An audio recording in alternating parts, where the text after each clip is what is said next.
Sabe aquela pessoa que sempre quer levar vantagem em tudo? Com certeza você conhece alguém assim. Hoje iremos analisar uma psicografia de um espírito que teve este padrão de comportamento em sua última existência.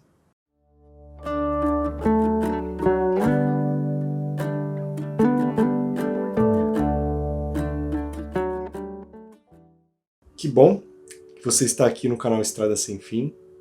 Meu nome é Áureo e hoje iremos comentar uma psicografia que retiramos do site do professor Wagner Borges. O site do professor tem muito material para estudo, há algumas psicografias que ele fez, artigos, enfim, eventos que ele vem fazendo pelo Brasil e pelo mundo. O Wagner Borges hoje é uma das grandes referências na área espiritualista, uma das grandes referências do canal, inclusive, não apenas pelo conteúdo que traz, mas pela forma de se comunicar, pela clareza, lucidez, humildade. Quem ainda não conhece, por favor, tem o canal aqui do professor Wagner Borges, e vocês com certeza já devem ter visto muito material dele por aí. E no site do professor retiramos esta psicografia que ele fez em maio de 2020, ali no começo da pandemia. Ele estava em casa, estava todo mundo vivendo aquele confinamento que a gente não gosta nem de lembrar. Ele estava ali, tranquilo, no final de uma noite, fazendo um trabalho de irradiação energética, e ele percebeu pela sua mediunidade que não estava sozinho, que havia mentores ali em seu apartamento e que alguma coisa iria acontecer. Ele então se colocou em posição de disponibilidade dos amigos espirituais e aos poucos percebeu que se aproximou um espírito trazido por estes mentores, que eram mentores que Wagner Borges já conhecia o trabalho, eram especialistas no resgate de espíritos que vinham vivenciando situações muito difíceis no plano astral inferior. Então estes mentores trouxeram um ser para se comunicar e ao mesmo tempo receber ajuda. O Wagner percebeu quando este ser se aproximou pelo seu lado direito e atrás dele estavam os mentores, envolvendo este espírito e o próprio médium numa luz bem clara. E o espírito então começou a se comunicar, relatando sua trajetória desde o momento em que desencarnou, contando um pouco sobre como foi a sua vida. Ele explicou que ele vivera de forma muito egoísta e imprudente, que ele foi uma daquelas pessoas que viveu sob um único lema: levar vantagem em qualquer situação que aparecesse. Algo que para muitos pode parecer que é até uma virtude, uma fortaleza, porque o mundo seria dos espertos, será? Na verdade é muito mais difícil você não se levar por estes impulsos egóicos e não ser escravo destes impulsos e viver de acordo com o que a sua razão determina, pautado em leis morais e leis éticas.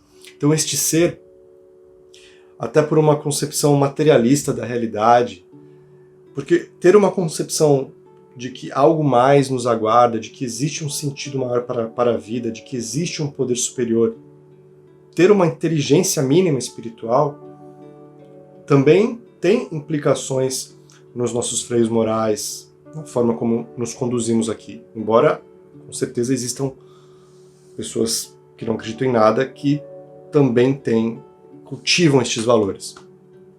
Então este ser, por não acreditar em nada, ele não queria nem saber.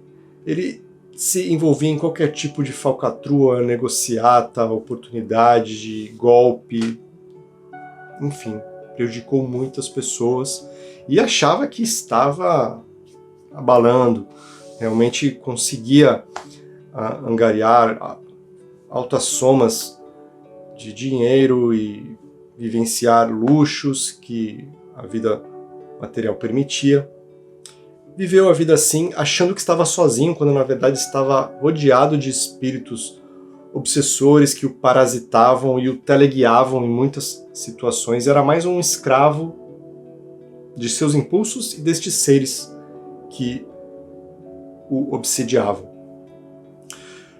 Passou décadas nesta rotina, até que veio a fragilidade do corpo físico, as doenças. Aí neste momento ele foi abandonado por estes seres, que passaram inclusive a zombar dele e a o vampirizar, a atormentarem as suas noites de sono num tormento constante, porque, claro, se ele não tinha padrões éticos, com certeza ele atraiu seres que também não cultivavam padrões éticos nenhum, porque a lei de afinidade, a lei de sintonia, que é uma constante em todo o universo. E nesta situação caótica, ele desencarnou. Logo que desencarnou, ele se viu envolto no que descreveu como um turbilhão escuro. Seguiu-se um período de inconsciência, até que ele despertou num lugar horrível, numa lama fétida, chumbado num solo de um lugar escuro, onde ele ouvia gritos, ouvia barulhos que ele não sabia nem definir. Uma grande sensação de agonia pairava no ar, e ali ele meio que perdeu a noção do tempo. Ele que durante a vida tinha agido com tanto egoísmo, com tanta obstinação nesse sentido, atraiu para o seu perispírito, para o seu corpo espiritual, vibrações e energias tão densas que o acompanharam depois da morte do corpo físico. E estas energias que ele atraiu ou estavam chumbando no solo do plano astral inferior, vibratoriamente próximo aqui à nossa dimensão física. E esta opressão de energias densas era tamanha que ele não conseguia nem olhar para cima. Ele estava chumbado no solo. Ele conseguia perceber que havia outros seres ali próximo a ele, nas mesmas condições. Imaginem o sofrimento. E sempre que a gente se depara com esse tipo de relato, muitas pessoas argumentam que um Deus todo justiça e misericórdia não permitiria que algo assim acontecesse. Mas a passagem por estes planos tem um fator pedagógico de despertar consciencial muito importante para o espírito.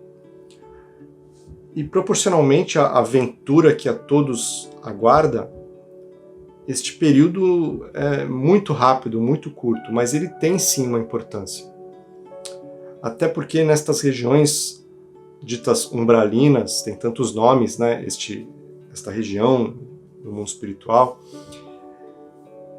cujo habitat ali é plasmado pelas próprias mentes dos espíritos que ali se agrupam por afinidade. Esta região, ela tem um caráter purgativo, ela suga uma cota muito grande destas energias densas. Isso é muito bem explicado pelo mentor Ramatiz no excelente livro A Vida Além da Sepultura. Então, ele passou por esta situação, mas algo que contou muito para minimizar o seu tempo numa situação tão opressiva. Ele permitiu que esta situação o despertasse de alguma forma, porque há muitos seres que se desesperam ou se revoltam, achando que estão no inferno, que vão ficar ali para sempre. Ou se revoltam mesmo contra Deus, achando que não mereciam tamanha desventura. Mas este espírito que se comunicou, ele explicou que logo que ele se viu ali, ele percebeu, ele entrou num processo de reflexão profunda, repassou o seu proceder na última existência, lembrou de tantas pessoas que prejudicou, tanto choro que provocou, tantas frustrações, e ele percebeu que estava, de alguma forma, colhendo o que plantara. E ele foi além. Ao entrar nessas reflexões, ele blindou, de certa forma, sua mente para que não entrasse num processo de loucura, porque as vibrações nesse ambiente são tão fortes que o espírito pode perder até a lucidez por algum tempo. Mas ele, ao se permitir entrar neste nível de reflexão, ele não só encontrou esperança, mas passou a ajudar os companheiros que estavam ali próximos a ele. Formou assim um grupo em que, mesmo ainda sem conseguir nem olhar para cima de forma autônoma, livre, eles conversavam, aos poucos eles começavam a ganhar maior mobilidade, as energias já estavam densas, já estavam sendo drenadas. Então eles começaram a conseguir olhar uns para os outros, mesmo que muitas vezes com vergonha, mas também fazendo um exercício de humildade, de assumir o que fizeram, encarar as consequências, trocar a culpa pela responsabilidade. E eles não pediam salvação. Eles sabiam o que tinham feito, mas eles acreditavam no perdão e na misericórdia divina. Então, para estes seres, a passagem pelo plano umbralino já estava cumprindo a sua função: drenar as energias mais densas e promover uma mudança consciencial. Uma vez feito este processo, pode ser mais rápido para alguns, mais demorado para outros, não tem por que você ficar ali. Nossos amigos espirituais anseiam por nos proporcionar um resgate espiritual, nos encaminhar para locais mais agradáveis, mas eles não podem deixar que colhamos as consequências dos nossos próprios atos para o nosso próprio benefício. Então, eles começaram a ver lá em cima, quando começaram a conseguir olhar para cima, eles viam uma luz, uma pequena luz, que aos poucos ia se aproximando. Eles diziam uns para os outros que era a luz de Deus. E realmente, quando essa luz se aproxima, é chegada a hora de saírem dali. A princípio eles acharam que estavam sendo atendidos por anjos do Senhor, mas depois perceberam que eram pessoas comuns, trabalhadores espirituais que os acolhiam com todo o amor, com todo o carinho. E estes trabalhadores espirituais emitiam uma suave luminosidade na sua descrição e os levaram, todos ali daquele grupo, para um local de repouso, um local de refazimento, provavelmente um posto espiritual localizado ali naquele mesmo plano, porque o umbral tem vários níveis, então provavelmente eles foram levados deveriam estar no umbral médio. Para quem quer mais informações sobre isso, temos a playlist Mundo Espiritual. Então eles deveriam estar no umbral médio e foram levados já para os limites do umbral, no plano das colônias, para algum posto espiritual. Ele diz na comunicação que eles tiveram a permissão, depois de algum tempo, de subir na luz. Foram levados de um local de refazimento para um centro de educação. Então, quando eles estavam mais estabilizados, já estavam mais lúcidos, já tinham recebido alimentação, medicações, tratamentos espirituais, porque estas necessidades nos acompanham, espíritos da nossa faixa evolutiva. Então eles foram levados para um centro de educação porque eles precisavam entender todo aquele processo por que tinham passado. É fundamental compreender os processos que passamos, e eles fizeram isso com auxílio de terapeutas, de professores, de amigos espirituais, que, utilizando de técnicas que nós nem conhecemos aqui no mundo físico, fizeram com que eles abrissem a consciência, refletissem, sem nenhum tipo de julgamento. Ninguém nos aponta o dedo na cara no mundo espiritual. Nós mesmos vamos chegando a reflexões do que poderíamos ter feito, do que não fizemos, do que conseguimos realizar de acordo com as nossas capacidades. Depois de todo esse processo, que falando assim parece que foi rápido, mas foi um processo longo, eles chegaram no momento de ter a vontade de compartilhar as suas histórias. Porque refletiam que viveram no mundo físico décadas, pintando e bordando, digamos assim, e ninguém os avisou, ninguém explicou para eles que existia algo mais. Todo aquele proceder se refletiria de forma inimaginável no mundo espiritual.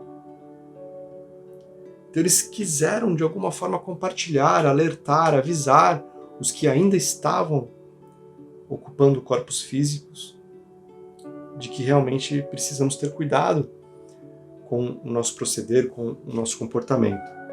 Então vou ler um trechinho pequeno da psicografia. Então os médicos anjos me pediram para eu contar da nossa regeneração. Digo nossa porque passamos por tudo juntos, como irmãos de provação. Eu falo em nome de todos eles que subiram na fé como testemunho de luz. Nós sabemos que o caminho para a redenção total será longo, mas temos fé.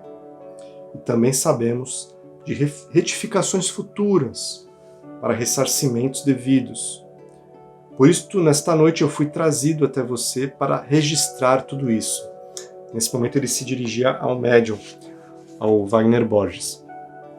E ele explicou que todos daquele grupo estavam ali com ele, e que ele tinha sido eleito como porta-voz do grupo, e que para eles aquele momento era importantíssimo, porque divulgar a história, e aqui no canal, com vocês, a gente está reverberando ainda mais esta divulgação da história deste grupo de espíritos, mas divulgar esta história para eles traria grande mérito espiritual. Então quem sabe também vocês podem até compartilhar o vídeo, ajudando ainda mais a intenção deste amigo que veio dar esta comunicação tão sincera, tão humilde, tão verdadeira. E ele disse que trazer esta história traria mérito espiritual e para ele significaria uma espécie de alforria. Mas aqui precisamos contextualizar. Não se trata, claro, da alforria a que se referem seres que atingiram um patamar evolutivo, que têm as suas últimas encarnações aqui na Terra e conquistam sua alforria espiritual, não precisando mais encarnar em mundos como o nosso, prosseguindo a sua evolução em outros aprendizados. Para este amigo que se comunicava, esta alforria representava o final de um ciclo de aprendizado, onde ele poderia, depois de ser resgatado do plano astral inferior, ser recuperado, compreendido o processo que vivera, divulgado a sua história, ele poderia passar por uma outra fase, em que provavelmente iria se preparar para retomar um outro corpo físico, outras provações, passando com certeza por novas tentações para levar vantagens, para aplicar golpes, para perceber se já tinha dominado esta tendência. E também teria que, provavelmente, num futuro aí de médio e longo prazo, às vezes numa reencarnação não dá tempo de saudarmos todas as nossas questões, mas todas as pessoas que ele prejudicou, de alguma forma, teria que reparar. Às vezes não dá para você cruzar seu destino com todos, mas aí você pode direcionar esta intenção para outra pessoa que simbolicamente irá receber o benefício deste dharma e deste karma. Mas nas palavras de Jesus, teremos que aqui pagar até o último centil, porque só assim teríamos as nossas consciências libertas para prosseguir para outros rumos evolutivos. E ele sabia disso. Já tinha passado pelo centro de educação. Sabia o que o aguardava, mas estava feliz e esperançoso. Porque já tinha percebido na pele que nós todos estamos sobre um oceano de misericórdia. Um oceano de misericórdia divina. Que tudo que passamos traz algum benefício, mesmo nossos erros nos ensinam, nos dão experiência. Então, neste ponto, ele encaminha a comunicação espiritual para o final, até faz menção à música oriental que o Wagner tinha deixado tocando no apartamento, dizendo que ele nunca tinha ouvido nada parecido e que aquela música iria embalar aquele grupo na sua subida para os planos da luz, seu retorno ao mundo espiritual. Então ele agradece ao Wagner por aquele momento em que também sempre ocorre o chamado choque anímico, né? Quando há um intercâmbio de energias do médium com o espírito, um intercâmbio de energias que é manipulado e assessorado pelos mentores espirituais de forma a ser benéfico, tanto para o médium e também para o espírito. Os nossos fluidos, nosso ectoplasma, os nossos fluidos animalizados podem beneficiar muito espíritos recém-desencarnados, espíritos desesperados, espíritos em sofrimento, porque tem um componente de analgesia, tem um componente de restauração de seus corpos espirituais, tem um componente até de despertar para um novo padrão consciencial. E o médium também se beneficia no contato com os mentores espirituais deste momento de intercâmbio mediúnico. E a história deste espírito nos traz inúmeras reflexões. Foi uma vida que ele levara quando encarnado, sem a leveza daquele que aprende a ceder em favor do outro, sem a leveza daquele que aprende a não buscar apenas os seus próprios interesses de forma egoísta, de ser escravo dos seus próprios impulsos. Afinal, é muito mais forte aquele que aprende a dar a outra face, aquele que aprende a doar de si e assim vivenciar a felicidade de se sentir útil, integrado ao ambiente à sua volta, cumprindo as suas potencialidades de espírito que nos levarão à liberdade em todos os níveis. Quero te agradecer por ter ficado comigo mais uma vez até aqui. Eu vou deixar na tela final 2 vídeos que têm a ver com esta temática de resgate em planos umbralinos. O primeiro deles, que vai aparecer à esquerda do seu vídeo no final, conta a história de extraterrestres a serviço no umbral. E o outro fala sobre um fenômeno muito interessante chamado fogo etérico umbralino. Não deixem de assistir. Se possível, se achar que merecemos, conto com o seu like, o seu comentário, que tanto nos ajudam e tanto nos incentivam a continuar o nosso trabalho por aqui. Alegria! Você é um espírito imortal, vivendo num universo sem limites. Um grande abraço, até um próximo vídeo. Tchau!